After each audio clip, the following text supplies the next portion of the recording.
साथियों नमस्कार। आपका स्वागत है आपके अपने परिवार आपके अपने चैनल रोजगार की राह में।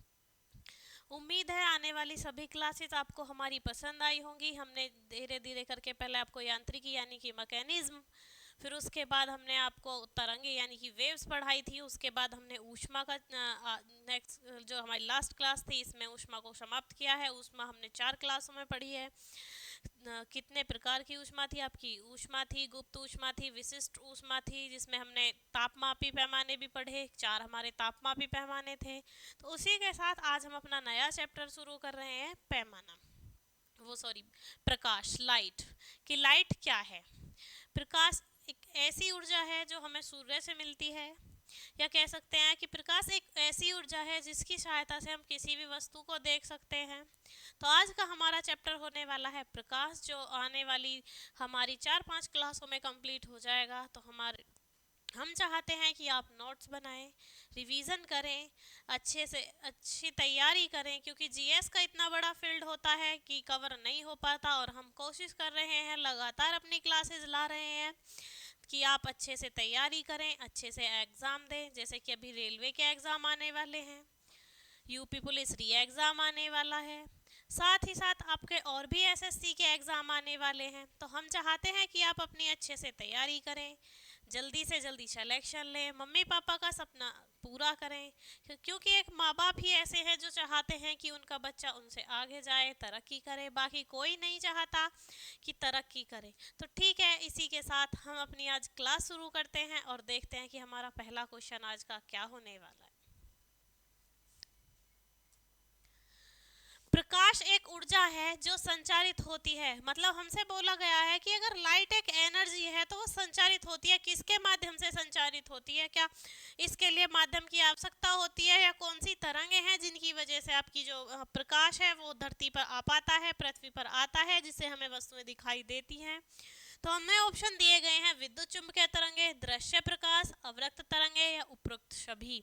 से पूछा गया है कि जो प्रकाश है वो एक ऊर्जा है, एनर्जी है, लेकिन वो आपका किस में संचरित होती है? जो संचरित होती है किसके माध्यम से? तो हमारा प्रकाश संचरित होता है आपका विद्युत चुम्बकीय तरंगों के माध्यम से, यानी ऑप्शन ए कि जो प्रकाश है वो एक ऊर्जा है जो संचरित होता है आपका विद्युत चुम्बकीय तरंगों से। विद्युत चुम्बकीय तरंगों में हमने पढ़ी थी गामा किरणें, एक्स किरणें, पराबैंगनी किरणें। उसी के साथ साथ हमने दृश्य किरणें, अवरक्त किरणें, और जो आपका लघु रेडियो किरणें, दीर्घ रेडियो किरणें, ये पढ़ी थी जब हमने आपको तरंग का चैप्टर पढ़ाया था। तो ये हमारा दृश्य प्रकाश जो है ये भी विद्युत चुम्बकीय तरंग का ही पार्ट है, और अवरक्त तरंगे भी किसका पार्ट है? विद्युत चुम्बकीय तरंगों का पार्ट है। लेकिन हमसे पूछा गया कि प्रकाश एक ऊर्जा है जो संचारित होती है, तो आप ये नहीं लगाएंगे कि ऑप्शन बी दृश्य प्रकाश नहीं। उसमें जो भी है आपका, आप विद्युत चुम्बकीय तरंगे लगाएंगे, वो इसलिए कि जो हमें सन से प्रकाश मिलता है उसमें पराबैंगनी किरणें भी होती हैं, अवरक्त किरणें भी होती हैं, सभी प्रकार की किरणें पाई जाती हैं जो किसको बिलोंग करती हैं? आपके विद्युत चुम्बकीय तरंगों को बिलोंग करती हैं। विद्युत चुम्बकीय तरंगे क्या हैं? ये अयांत्रिक तरंगे हैं। अयांत्रिक तरंगे मतलब जिनके संचारण के लिए किसी माध्यम की आवश्यकता नहीं होती। तो प्रकाश एक ऊर्जा है, एक एनर्जी है जो संचरित होता है आपका विद्युत चुम्बकीय तरंगों के माध्यम से। तो हमारा ऑप्शन ए करेक्ट हो जाता है। इसी के साथ हम चलते हैं अपने नेक्स्ट क्वेश्चन की तरफ। नेक्स्ट क्वेश्चन है हमारा, प्रकाश का विद्युत चुम्बकीय तरंग सिद्धांत व्याख्या करता है। मतलब जब प्रकाश का विद्युत चुम्बकीय तरंग सिद्धांत है, ये क्या क्या बताता है? ये हमें बताता है कि प्रकाश जो है वो अनुप्रस्थ तरंगों की भांति कार्य करता है। उसमें हमारा क्या क्या होता है? प्रकाश का परावर्तन होता है, प्रकाश का अपवर्तन होता है, प्रकाश का ध्रुवण होता है, प्रकाश का प्रकीर्णन होता है, व्यतिकरण होता है, और विवर्तन होता है। लेकिन हमें यहाँ ऑप्शन दिए गए हैं कि जो विद्युत चुम्बकीय तरंग का सिद्धांत है वो किसकी व्याख्या करता है? या प्रकाश का परावर्तन की? जी हाँ, करता है। प्रकाश के ध्रुवण की भी करता है और प्रकाश के अपवर्तन की भी करता है। क्यों करता है? क्योंकि जो विद्युत चुम्बकीय तरंगे हैं ये अनुप्रस्थ तरंगे होती हैं, और अनुप्रस्थ तरंगों में जो कंपन या कण वाइब्रेशन करते हैं उनसे ये सब क्या होता है? परावर्तन भी होता है, ध्रुवण भी होता है, आपका विवर्तन भी, अपवर्तन भी, और व्यतिकरण भी। हमारा ऑप्शन हो जाएगा डी करेक्ट। क्या हो जाएगा? Option D correct. क्यों? क्योंकि जो विद्युत चुम्बकीय तरंग सिद्धांत है वो व्याख्या करता है आपके किसकी, प्रकाश के अपवर्तन की, परावर्तन की, विवर्तन की, ध्रुवण की और व्यतिकरण की। तो हमारा ऑप्शन डी करेक्ट हो जाता है। इसी के साथ अब हम चलते हैं अपने नेक्स्ट क्वेश्चन की तरफ। नेक्स्ट क्वेश्चन है हमारा, प्रकाश के किस गुण की व्याख्या तरंग सिद्धांत नहीं करता? कि लाइट की एक ऐसी प्रॉपर्टी, लाइट का एक ऐसा गुण जो व्याख्या नहीं करता, यानी जिसको फॉलो नहीं करता क्या आपका तरंग सिद्धांत। तरंग सिद्धांत कौन सा? कि वैद्युत चुम्बकीय तरंगों का जो सिद्धांत है वो आपका फॉलो नहीं करता। कौन से गुण को नहीं करता? प्रकाश विवर्तन को, या क्रॉम्पटन सिद्धांत को, या उपयुक्त दोनों को, या इनमें से कोई नहीं। तो आपका क्रॉम्पटन सिद्धांत जो है ये हमारा करेक्ट आंसर हो जाएगा, क्योंकि जो तरंग सिद्धांत है वो किसकी व्याख्या नहीं करता? वो क्रॉम्पटन सिद्धांत की व्याख्या नहीं करता। वो किसकी व्याख्या करता है? वो बताता है कि प्रकाश में विवर्तन होता है, अपवर्तन होता है, व्यतिकरण होता है। तो इन सब की व्याख्या करता है कौन? तरंग सिद्धांत। और क्रॉम्पटन प्रभाव की व्याख्या कौन नहीं करता? आपका तरंग सिद्धांत नहीं करता। तो हमारा ऑप्शन ए करेक्ट हो जाएगा कि क्रॉम्पटन सिद्धांत तरंगों के सिद्धांत की व्याख्या नहीं करता। तो इसी के साथ हम चलते हैं अपने नेक्स्ट क्वेश्चन की तरफ। नेक्स्ट क्वेश्चन है हमारा, फोटोन क्या है? यानी जो हमारे सूर्य से पृथ्वी पर जो प्रकाश आ रहा है, जो एनर्जी आ रही है, जो ऊर्जा आ रही है, वो किस रूप में आती है? वो आती है छोटे छोटे पैकेट्स के रूप में, छोटे छोटे बंडल्स के रूप में। यानी ऐसा मान लीजिए आप, ये सन है और जो हमें सन से एनर्जी मिल रही है वो इस तरीके से छोटे छोटे पैकेट्स के, यानी कि बंडल्स के रूप में मिल रही है। इस तरीके से एनर्जी आ रही है हमें सन से, जो अर्थ तक आ रही है, मतलब छोटे छोटे बंडल्स और पैकेट्स के थ्रू जो एनर्जी हम तक आ रही है वो क्या कहलाते हैं? हमारे फोटोन कहलाते हैं। यानी कि प्रकाश के छोटे छोटे पॉकेट या बंडल्स जिनसे प्रकाश पृथ्वी तक आ रहा है, जो एनर्जी है वो पृथ्वी तक आ रही है, वो आपके क्या कहलाते हैं? फोटोन कहलाते हैं। तो हमसे पूछा गया है कि फोटोन क्या है? फोटोन है आपका प्रकाश ऊर्जा के छोटे छोटे पॉकेट्स या बंडल्स। पॉकेट या बंडल्स आपके क्या होंगे? ये होंगे आपके छोटे छोटे पॉकेट्स। कहीं कहीं पर देखने के लिए मिलता है कि प्रकाश किस तरीके से कार्य करता है, किस तरीके से पृथ्वी तक पहुंचता है। तो प्रकाश ऊर्जा जो है वो पृथ्वी तक छोटे छोटे पैकेट्स के रूप में, यानी फोटॉन्स के रूप में भी पहुंचती है, और प्रकाश तरंगों के रूप में भी पृथ्वी पर पहुंचता है। लेकिन हमसे पूछा गया है कि फोटोन क्या है? तो फोटोन है आपका प्रकाश के छोटे छोटे पैकेट्स या प्रकाश के छोटे छोटे बंडल्स जिनके थ्रू प्रकाश पृथ्वी तक पहुंचता है, वो आपका कहलाता है क्या? फोटोन कहलाता है। तो हमारा ऑप्शन ए करेक्ट आंसर हो जाता है कि फोटोन क्या है? प्रकाश ऊर्जा के छोटे छोटे पॉकेट्स या बंडल्स आपके क्या कहलाएंगे? फोटोन कहलाएंगे। इसी के साथ हम चलते हैं अपने नेक्स्ट क्वेश्चन की तरफ। नेक्स्ट क्वेश्चन है हमारा, जब कोई पदार्थ यानी जब कोई मैटर किसी विद्युत चुम्बकीय विकिरण से ऊर्जा शोषित करके, यानी कि जब किसी विद्युत चुम्बकीय विकिरण से एनर्जी एब्जॉर्ब करेगा, शोषित करेगा, उसके बाद जो इलेक्ट्रॉन उत्सर्जित करता है यानी इलेक्ट्रॉन इमिट करता है, तो वह क्या कहलाता है? मतलब कोई भी मैटर है, कोई भी पदार्थ है, जब वो विद्युत चुम्बकीय विकिरण के थ्रू, विद्युत चुम्बकीय विकिरण यानी जो भी तरंगे हैं, गामा, अवरक्त, एक्सरे, इन सब के थ्रू जो भी वो एनर्जी एब्जॉर्ब करता है, एनर्जी एब्जॉर्ब करता है, शोषित करता है, ग्रहण करता है, उसके बाद जो इलेक्ट्रॉन उत्सर्जित करता है, यानी जितने भी एनर्जी जो इलेक्ट्रॉन इमिट करता है, वो आपका क्या कहलाता है? ये हमसे पूछा गया है।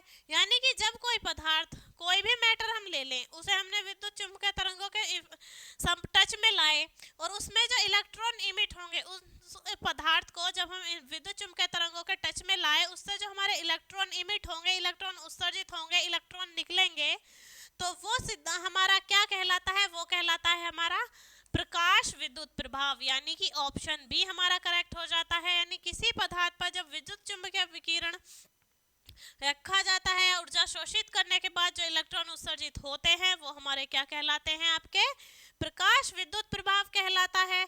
और जो उत्सर्जित इलेक्ट्रॉन है, ये इलेक्ट्रॉन आपके कहलाते हैं प्रकाश इलेक्ट्रॉन, और ये इलेक्ट्रॉन क्या कहलाते हैं? आपके प्रकाश इलेक्ट्रॉन।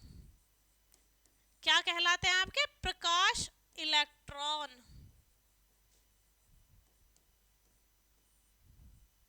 इलेक्ट्रॉन को हम स्मॉल ई पर माइनस लगाकर भी शो कर सकते हैं, क्योंकि ये इलेक्ट्रॉन पर नेगेटिव चार्ज हो जाता है, तो इसलिए ई माइनस से भी शो कर देते हैं। जब कोई पदार्थ किसी विद्युत चुम्बकीय विकिरण से ऊर्जा अवशोषित करता है या अवशोषित करता है, एब्जॉर्ब करता है, तो उसके बाद जो इलेक्ट्रॉन उत्सर्जित होते हैं, ये घटना आपकी कहलाती है प्रकाश विद्युत प्रभाव। और जो ये इलेक्ट्रॉन है जो उत्सर्जित होते हैं वो कहलाते हैं आपके प्रकाश इलेक्ट्रॉन। तो हमारा ऑप्शन बी करेक्ट आंसर हो जाता है। इसी के साथ हम चलते हैं अपने नेक्स्ट क्वेश्चन की तरफ। नेक्स्ट क्वेश्चन है हमारा, प्रकाश के वेग की सर्वप्रथम गणना किसने की थी?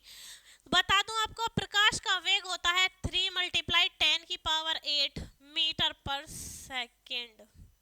कितना होता है आपका? 3 × 10⁸ मीटर पर सेकेंड। लेकिन हमसे पूछा गया है कि प्रकाश के वेग की या प्रकाश की चाल की गणना सर्वप्रथम किसने की थी? तो ये की थी आपका रोमर ने। रोमर पैमाना भी हमने पढ़ा था जब हमने आपको ऊष्मा का चैप्टर पढ़ाया था, तब पढ़ाया था कि रोमर पैमाना क्या था आपका, 0 से 80 डिग्री तक था। प्रत्येक पार्ट में प्रत्येक एक पार्ट में खाना एक पार्ट में डिवाइड था, यानी 1 2 3 करके उसके नंबर थे, 80 खाने थे उसमें। तो रोमर तापमापी पैमाना भी रोमर ने बनाया था, और साथ ही इन्होंने प्रकाश का वेग भी बताया था। गणना के सर्वप्रथम रोमर ने की थी। तो हमारा ऑप्शन ए करेक्ट आंसर हो जाता है। इसी के साथ हम चलते हैं अपने नेक्स्ट क्वेश्चन की तरफ।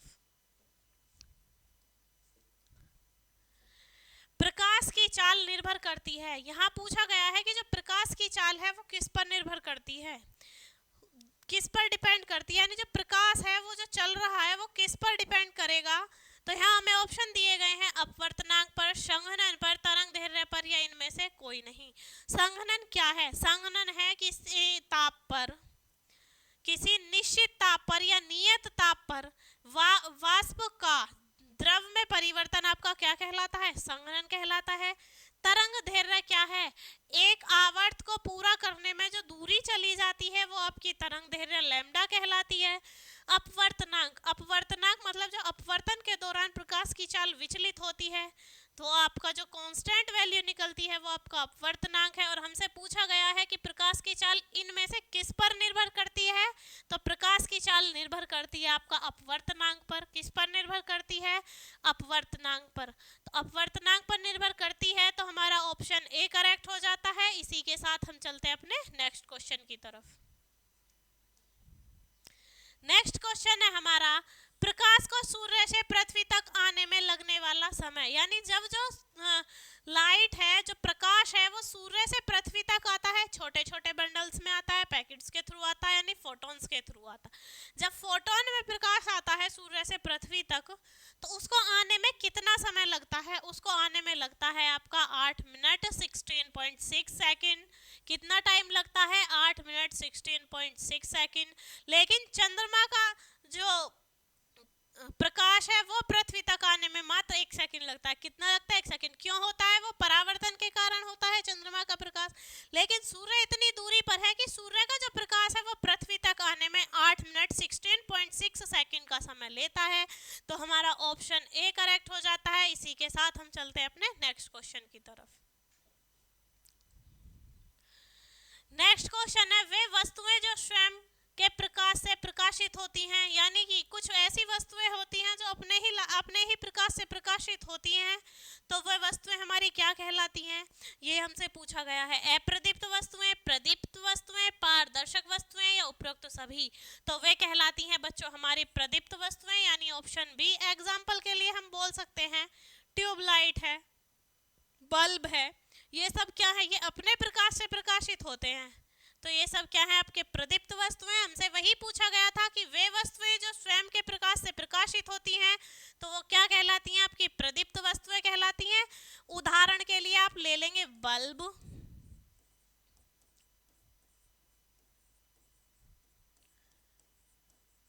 ट्यूबलाइट, और सबसे बड़ा उदाहरण तो सन ही है। जब सूर्य में अपना प्रकाश है वो तभी तो प्रदीप्त है, तभी तो हमें प्रकाश मिल पा रहा है उससे। तो हमसे पूछा गया है कि ऐसी वस्तुएं जो स्वयं के प्रकाश से प्रकाशित होती हैं वे हमारी प्रदीप्त वस्तुएं कहलाती हैं। साथ ही साथ यहाँ दिया गया है अप्रदीप्त वस्तुएं, यानी ऐसी वस्तुएं जो खुद के प्रकाश से प्रकाशित नहीं होती, किसी दूसरे के प्रकाश से प्रकाशित होती हैं, वे कहलाती हैं हमारी अप्रदीप्त वस्तुएं। साथ ही साथ है यहाँ पर ऑप्शन सी, पारदर्शक वस्तुएं। पारदर्शक वस्तुएं क्या होती हैं? पारदर्शक वस्तुएं वे वस्तुएं हैं जिनसे जो प्रकाश है वो आर पार निकल जाता है, जैसे कि कांच हुआ, आपका जल हुआ, इनसे प्रकाश क्या है, प्रकाश तरंगें यानी फोटॉन्स जो आते हैं वो पार निकल जाते हैं, तो वो कहलाती है हमारी पारदर्शक वस्तुएं। ऐसी वस्तुएं जिनसे आने वाला प्रकाश पार निकल जाता है वो हमारी पारदर्शक वस्तुएं कहलाती हैं। ऑप्शन बी करेक्ट आंसर हो जाता है। इसी के साथ हम चलते हैं अपने नेक्स्ट क्वेश्चन की तरफ। नेक्स्ट क्वेश्चन है हमारा, ऐसी वस्तुएं जिस पर प्रकाश के किरण पड़ने पर कुछ भाग अवशोषित कर लिया जाता है तथा कुछ भाग बाहर निकल जाता है। मतलब ऐसी वस्तुएं जिन पर जब प्रकाश की किरणें पड़ती हैं, प्रकाश डाला जाता है, तो कुछ भाग तो अवशोषित कर लिया जाता है, यानी कुछ भाग तो वो वस्तुएं एब्जॉर्ब कर लेती हैं और कुछ भाग उनसे बाहर निकल जाता है। तो वो वस्तुएं आपकी क्या कहलाती हैं, ये हमसे पूछा गया है। तो वो आपकी कहलाती हैं अर्धपारदर्शक। मतलब ऐसी वस्तुएं जो ट्रांसपेरेंट भी हैं और नॉन ट्रांसपेरेंट का वर्क भी करती हैं, यानी हम कह सकते हैं कि जो प्रकाश आया है उसमें से आधा एब्जॉर्ब कर लिया गया और आधा प्रकाश जो है वो इमिट कर दिया, तो वो क्या कहलाती हैं, आपकी अर्धपारदर्शक वस्तुएं कहलाती हैं। अप्रदीप्त वस्तुएं वे वस्तुएं हैं जो वस्तुएं स्वयं के प्रकाश से प्रकाशित नहीं होती, वो हमारी कहलाती हैं अप्रदीप्त वस्तुएं।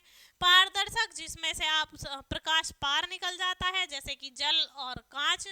साथ ही साथ ऑप्शन डी दे रखा है हमें अपारदर्शक वस्तुएं। अपारदर्शक वस्तुएं वे वस्तुएं होती हैं जिनसे प्रकाश पार नहीं निकल पाता बल्कि उनके तल से ही वापस लौट जाता है, वो कहलाती हैं आपकी अपारदर्शक वस्तुएं। हमारा ऑप्शन बी करेक्ट आंसर हो जाता है कि ऐसी वस्तुएं जो प्रकाश के कुछ किरण पड़ने पर कुछ भाग अवशोषित करके और कुछ भाग बाहर निकल जाएगा, तो वो कहलाते हैं आपके अर्धपारदर्शक वस्तुएं। इसी के साथ हम चलते हैं अपने नेक्स्ट क्वेश्चन की तरफ।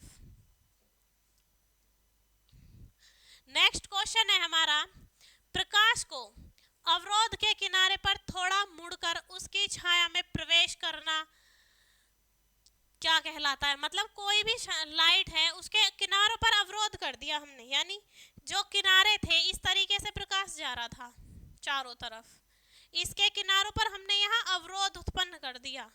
जब हमने इसके किनारों पर यहाँ अवरोध उत्पन्न किया, ये जो हमने अवरोध उत्पन्न किया, तो ये मुड़कर वापस अपनी छाया मतलब अपनी परछाई में चलने लगे इधर, तो ये हमारा क्या कहलाता है, ये हमसे पूछा गया है। तो ये हमारा कहलाता है आपका प्रकाश का व्यतिकरण, यानी कि ऑप्शन बी, कि जब प्रकाश अवरोध से मुड़कर अपनी छाया में प्रवेश करने लगता है तो वो घटना आपकी कहलाती है प्रकाश का व्यतिकरण। तो हमारा ऑप्शन बी करेक्ट आंसर हो जाएगा। इसी के साथ हम चलते हैं अपने नेक्स्ट क्वेश्चन की तरफ।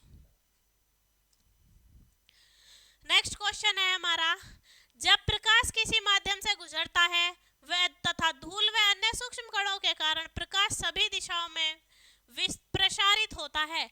मतलब ये हमारी लाइट आ रही है कहीं से, मतलब ये किरण जो है ये लाइट की है, प्रकाश की किरण है, ये कोई माध्यम है। जब इस माध्यम से गुजरती है तो इसमें धूल और अन्य सूक्ष्म कण है, क्या है, इसमें धूल है और अन्य सूक्ष्म कण है, क्या है, सूक्ष्म कण है। इनसे निकलने के बाद वो जो किरण है वो प्रसारित हो जाती है, डिवाइड हो जाती है। यही पूछा गया हमसे कि जब प्रकाश किसी माध्यम से गुजरता है तब वह धूल व अन्य सूक्ष्म कणों के कारण प्रकाश सभी दिशाओं में प्रसारित हो जाता है। प्रसारित से मतलब है यहाँ फैलने से, क्या हो जाता है, फैल जाता है। प्रसारित से मतलब है फैल जाता है। जब प्रकाश सभी दिशाओं में फैल जाता है तो वो आपका कहलाता है प्रकीर्णन। क्या कहलाता है आपका, प्रकीर्णन। जैसे कि हम प्रिज्म है, हमने विबग्योर पढ़ा है, प्रकाश आता है और वो 7 पार्टों में डिवाइड हो जाता है जब विबग्योर होता है आपका, तो वो भी क्या है आपका प्रकीर्णन ही तो है प्रकाश का। तो हमारा ऑप्शन ए करेक्ट हो जाता है। इसी के साथ हम चलते हैं अपने नेक्स्ट क्वेश्चन की तरफ। सबसे अधिक प्रकीर्णन किस में होता है, विबग्योर। देखो आप, VBGYOR, वी से वॉयलेट, आई से इंडिगो मतलब गहरा नीला, बी से ब्लू, जी से ग्रीन, वाई से येलो ओ से ऑरेंज, आर से आपका रेड, ये है हमारा विबग्योर। वी से वॉयलेट, आई से इंडिगो, बी से ब्लू, जी से ग्रीन, वाई से येलो, ओ से ऑरेंज और आर से रेड। लेकिन हमसे पूछा गया है कि सबसे अधिक प्रकीर्णन किसका होता है, तो सबसे अधिक प्रकीर्णन आपका वॉयलेट कलर का होता है। और जो हमसे पूछा गया है सबसे कम किसका होता है, तो सबसे कम आपका किसका होता है, रेड का होता है। ठीक है, तो हमसे पूछा गया है कि सबसे अधिक प्रकीर्णन किस कलर का होता है, बैंगनी का, लाल का, पीले का या नीले का। तो हमारा ऑप्शन ए करेक्ट हो जाएगा कि बैंगनी रंग का प्रकीर्णन सबसे अधिक होता है, तो हमारा ऑप्शन ए करेक्ट हो जाएगा। इसी के साथ हम चलते हैं अपने नेक्स्ट क्वेश्चन की तरफ। नेक्स्ट क्वेश्चन है हमारा, प्रकाश का तरंग सिद्धांत किसके द्वारा प्रतिस्थापित किया गया था। यानी जो अभी हमने प्रकाश का तरंग सिद्धांत पढ़ा था, जिसमें हमने पढ़ा था कि प्रकाश की जो विशेषताएं हैं वो क्या क्या है तरंग सिद्धांत के अनुसार, कि प्रकाश में परावर्तन होता है, अपवर्तन होता है, व्यतिकरण होता है, ध्रुवण होता है और विवर्तन होता है। तो ये सब हमारे किसके कारण होते थे, तरंग सिद्धांत के कारण। और हमसे क्वेश्चन पूछ लिया गया कि प्रकाश का तरंग सिद्धांत किसके द्वारा प्रतिस्थापित किया गया, किसके द्वारा लाया गया, न्यूटन के द्वारा। न्यूटन ने आपको ऊष्मा का शीतलन नियम दिया था और गति के 3 नियम दिए थे। हाइगेंस के द्वारा, प्लैंक के द्वारा या फेराडे के द्वारा। फेराडे आपका आप पढ़ेंगे मैग्नेटिक्स में, जब हम आपको मैग्नेटिक। प्लैंक क्या था हमारा, ये प्लैंक भी हम इसी चैप्टर में डिस्कस करेंगे। प्लैंक एक कांस्टेंट है जो हमारा किससे आया है, फोटोन से ही आया है। तो E = h न्यू वैल्यू होती है जो हम आगे पढ़ेंगे। तो हमारा एक ही ऑप्शन बचता है, ऑप्शन बी, हाइगेंस के द्वारा। हमसे पूछा गया है कि प्रकाश का तरंग सिद्धांत किसके द्वारा प्रतिस्थापित किया गया, तो वह आपका प्रतिस्थापित किया गया हाइगेंस के द्वारा। तो हमारा ऑप्शन बी करेक्ट आंसर हो जाता है। किसके द्वारा स्थापित किया गया है, हाइगेंस के द्वारा। इसी के साथ अब हम चलते हैं अपने नेक्स्ट क्वेश्चन की तरफ। नेक्स्ट क्वेश्चन है हमारा, प्रकाश के विद्युत चुम्बकीय स्वरूप की खोज किसने की। यानी हमें कैसे पता चला, किसने खोज की कि जो प्रकाश है वो विद्युत चुम्बकीय तरंगों के रूप में कार्य करता है। ये हमसे पूछा गया है कि किसके द्वारा हमें पता चला, किसने खोज की कि जो प्रकाश है वो विद्युत चुम्बकीय स्वरूप पर कार्य करता है, यानी विद्युत चुम्बकीय सिद्धांत पर कार्य करता है। तो ये खोज की थी आपकी मैक्सवेल ने। किसने की थी, मैक्सवेल ने। तो हमारा ऑप्शन सी करेक्ट आंसर हो जाता है। इसी के साथ हम चलते हैं अपने नेक्स्ट क्वेश्चन की तरफ। नेक्स्ट क्वेश्चन है हमारा, सर्वप्रथम किसने दिखलाया कि प्रकाश तरंगों का विवर्तन होता है। यानी सबसे पहले हमें किसने बताया था कि प्रकाश तरंगों का विवर्तन भी होता है। ये तो हमसे आपका मैक्सवेल ने बता दिया कि जो प्रकाश है वो विद्युत चुम्बकीय स्वरूप पर यानी सिद्धांत पर कार्य करता है। लेकिन यहाँ हमसे पूछा गया है कि किसने दिखलाया था, किसने दिखाया था कि जो प्रकाश तरंग है वो विवर्तन पर भी कार्य करती हैं। तो वो दिखाया था हमको ग्रेमोल्डी ने। किसने दिखाया था, ग्रेमोल्डी ने। ये जो यंग है ये हमने प्रत्यास्था वाले चैप्टर में पढ़ा था। तो यंग प्रत्यास्था गुणांक भी पढ़ा था, हुक का नियम भी पढ़ा था, ये सब हम पढ़ चुके हैं। ठीक है बच्चों, सर्वप्रथम किसने दिखलाया कि प्रकाश तरंगों का विवर्तन होता है, तो ये हमें बताया था ग्रेमोल्डी ने। इसी के साथ आज हमारी क्लास यहीं समाप्त होती है। फिर मिलेंगे आपसे अपनी नेक्स्ट क्लास में। उम्मीद है कि आप सभी को हमारी क्लास पसंद आई होगी। हमारी क्लास अच्छी लगती है तो आप हमारी क्लास को ज़्यादा से ज़्यादा शेयर करें, चैनल को सब्सक्राइब करें, वीडियो को लाइक करें। जय हिंद, जय भारत। मिलते हैं नेक्स्ट क्लास में।